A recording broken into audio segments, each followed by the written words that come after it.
Jika kita ingin mendapatkan kemudahan dalam hidup, kenyamanan, kenikmatan, maka kunci yang pertama kata Allah, fokus baik-baik, perhatikan, ikutilah, temani, dempetin. Ya, oleh kita sandingkan kehidupan kita itu dengan golongan-golongan yang paling utama. Wa hasuna ulaika rafiqa. Dan mereka itu sebaik-baiknya model kehidupan yang harus kita ikuti sampai dempet, ikuti dengan dekat sekali pola kehidupan mereka. Siapa mereka ini? Mereka itu adalah orang-orang yang selalu taat kepada Allah dan Rasul. Taat. Makanya ayatnya dibuka dengan kalimat Quran surah keempat ayat 69, wa may yuti'illaha war rasul. Siapa yang mau menaati Allah dan Rasul, taati. Ikuti. Nah, model kehidupan yang taat kepada Allah itu disebutkan oleh Al-Quran ada 4 golongan utama. 1, para nabi. Semua nabi. Lihat sini, fokus. Saya pernah jelaskan ini, ada Al-Anbiya, ada Nabiyin, itu beda. Surah ke-21 namanya apa? Al-Anbiya. 22 Al-Hajj. 23 gini lah, 114 An-Nas, Masya Allah. Gampang, cepet ya. 21 Al-Anbiya. Ya, Al-Anbiya. Awas, penting menghafal nama-nama surat Al-Quran untuk memudahkan hafalannya. Ya, kami buka karantina, alhamdulillah nih, golongan angkatan kedua itu ada yang hafal 15 hari 30 juz. Ya, saya bahagia sekali. Ada yang 15 hari, ada yang mungkin hari ini selesai. Hari ini selesai insya Allah. Ada yang 18 hari, ada targetnya 30 hari, 15 hari sudah selesai. Ya, dicintai, kenali ayat-ayatnya. Ya, bahkan sekarang orang-orang saja melamar sudah syaratnya Al-Quran tuh. Ya, kamu namanya siapa? Masya Allah, saya Anas Pak. Baca surat An-Nas, baca bagus. Ada siapa yang kedua? Saya Torik Pak. Baca surat At-Torik, baca bagus. Ada yang ketiga siapa? Udah pucat wajahnya. Masya Allah, saya Yusuf Pak. Yusuf. Wah, tapi memang gak hilang akal. Cuman panggilan sehari-hari kulhu. Dari sini. Ada Al-Anbiya, ada Nabiyin,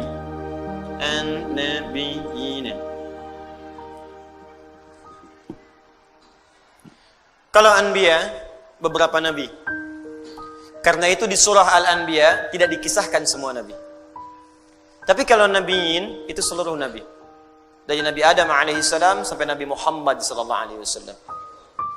Jadi Allah akan memberikan pesan kepada kita, kalau hidup kita ingin tenang, ingin nyaman, ingin nikmat di rumah tangga, di pekerjaan, di kehidupan sosial, ikuti pola hidup para nabi. Makanya saat Anda sakit, ada contoh Nabi Ayub yang pernah sakit. Oh, fokus. Ada yang pernah sakit. Ya Allah, saya sakit kepala, sakit di kaki, sakit di tangan, ya, sakit di kantong, ya, sakit macam-macam. Nah, begitu terkena penyakit fisik, Allah turunkan pola kehidupan Nabi yang pernah sakit. Ada yang ringan-ringan, seperti Nabi Ibrahim sakit.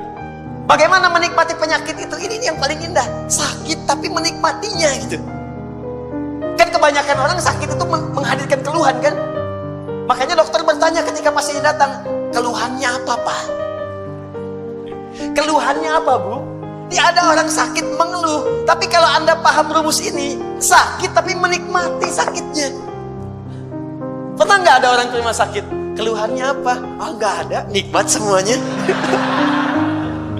Terus ngapain Bapak kesini? Cuma buat kasih tahu aja. Orang semua sakit itu ditanya keluhan, yang ini tidak menikmati sakitnya. Nabi Ibrahim sakit. Ketika sakit, Quran surah ke-26 ayat 80. Wa idza maridtu fahuwa yashfin.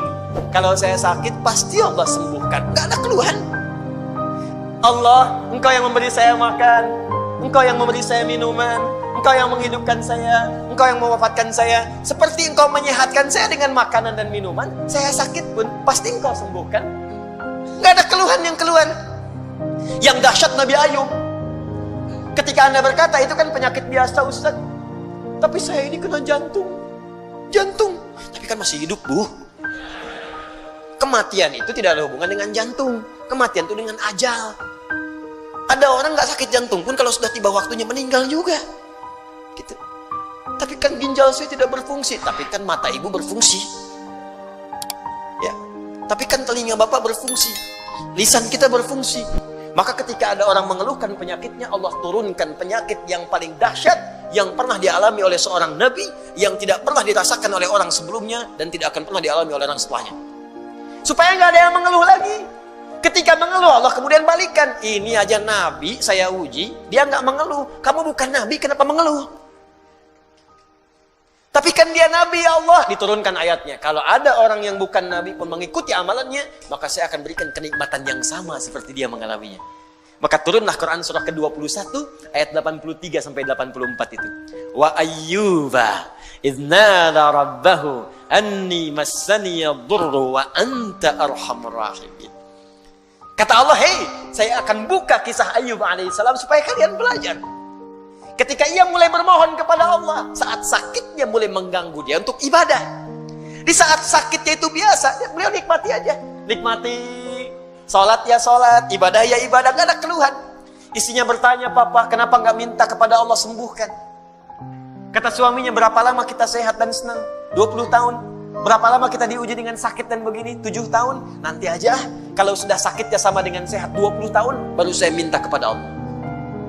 Saya malu dikasih sehat 20 tahun, saya senang. Kenapa ketika dikasih sakit untuk ibadah selama baru 7 tahun sudah mengeluh? Bukankah semuanya datang dari Allah untuk kita beribadah kepada Allah? Dikasih kaya 20 tahun, kita senang.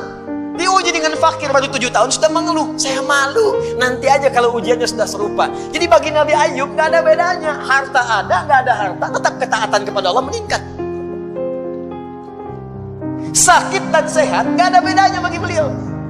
Sehat ujian untuk beramal sempurna, sakit untuk banyak istighfar. Bukankah ketika sakit ada peluang dosa kita diampuni? Dikala cara berpikir kita seperti Ayyub alaihissalam, diajarkan ini zikirnya. Apa jawabannya? Fastajabna fakashafna ma bihi min dhurrin wa atainahu ahlahu wa mithlahum ma'hum rahmatan min indina. Belum selesai sampai sini. Wa dzikra lil 'abidin.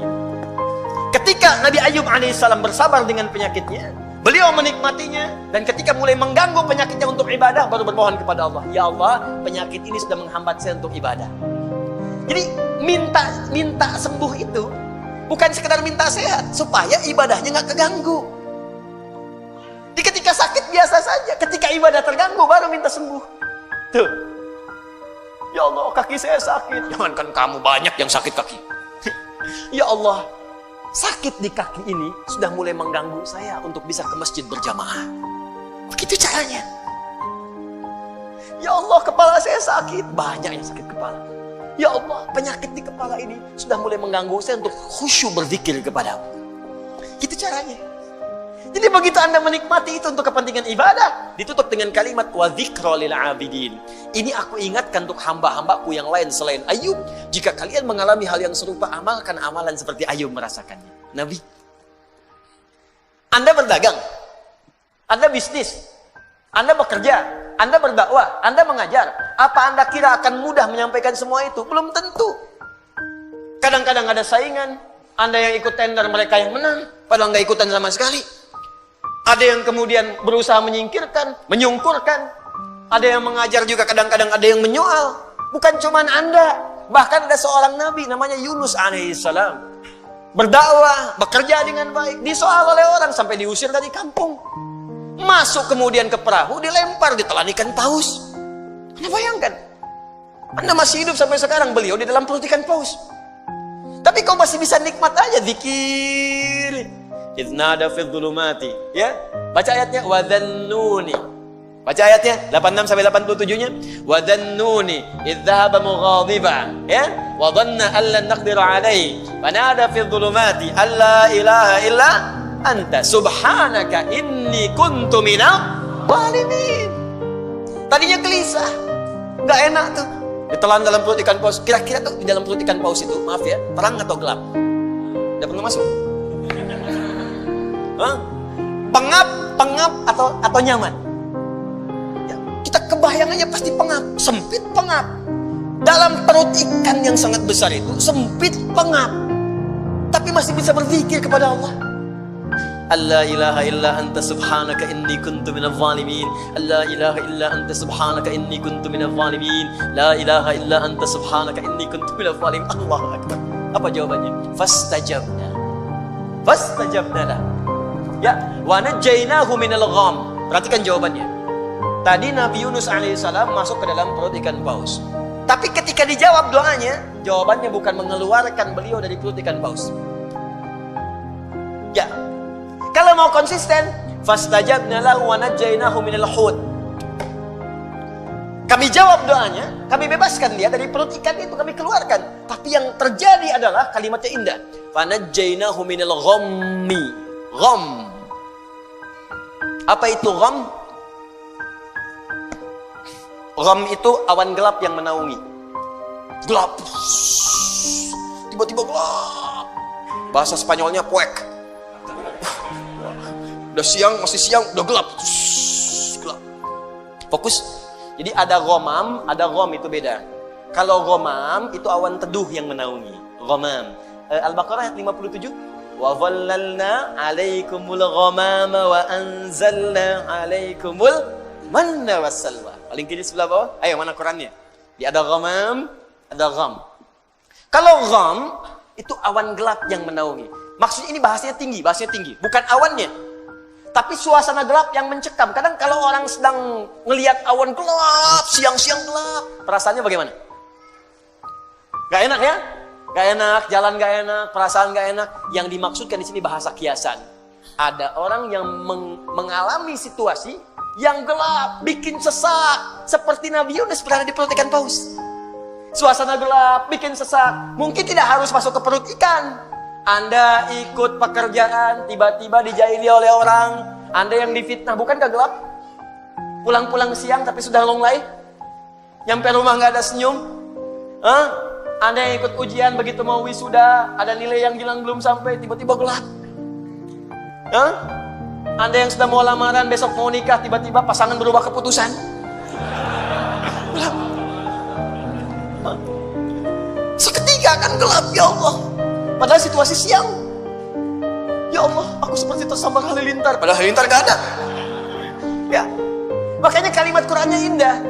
Allah tidak mengatakan perut ikan pausnya. Allah ingin mengatakan akan ada orang-orang hamba-Ku, mungkin selain Yunus, yang mengalami situasi serupa dengan Yunus. Pekat, gelap, capek, lemah, ya Allah. Walaupun tidak harus masuk ke perut ikan. Karena pekerjaan, karena di rumah tangga, karena di kampus, karena di kehidupan. Tapi Anda amalkan seperti Yunus, dalam suasana di perut ikan pun masih nikmat. La ilaha illa anta subhanaka inni kuntu minadh dhalimin. Perhatikan, begitu Anda mengamalkan zikir yang sama dan menikmatinya, wa kadzalika nunjil mu'minin. Belum selesai. Fanajjaynahu minal gham, kami selamatkan Yunus alaihissalam dari gham, perut ikan. Wa kadzalika nunjil mu'minin. Kalau ada orang-orang beriman setelahnya mengalami situasi yang serupa, bahkan masuk ke perut ikan pun dia berpikir, saya selamatkan dia. Atau bukan perut ikan, perut rentenir, kredit yang belum lunas, riba yang belum tuntas, lilitan utang, ya, kehidupan rumah tangga, masalah sosial, minta la ilaha illa anta subhanaka inni kuntu minadh dhalimin. Uang belanja belum kunjung datang, la ilaha illa anta subhanaka inni kuntu minadh dhalimin.